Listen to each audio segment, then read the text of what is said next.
Meanwhile, U.S. President Donald Trump is demanding compensation from Iran, adding a new condition to negotiations over reopening the Strait of Hormuz. The demand comes after Tehran issued its own call for war damages and a U.S. troop withdrawal. Our Seung-jae has more.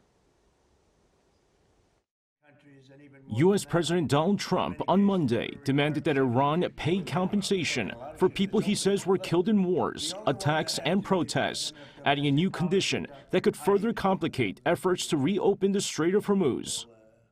Well, they asked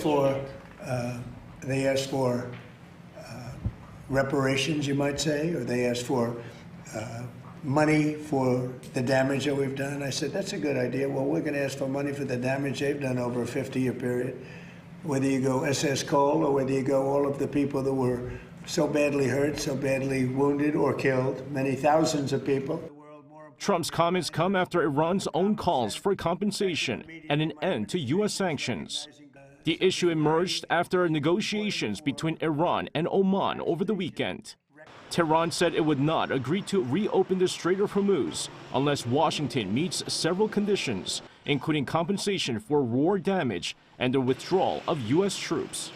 In a post on Truth Social on Monday, Trump also responded by saying Iran should instead compensate the families of Americans and others killed in conflicts and attacks linked to Tehran.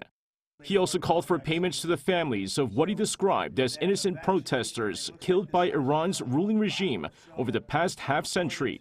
Trump said the compensation requirement will now be added to future negotiations. At least 18 U.S. service members have been killed in Middle East attacks connected to the U.S. war with Iran since the conflict began more than 5 months ago.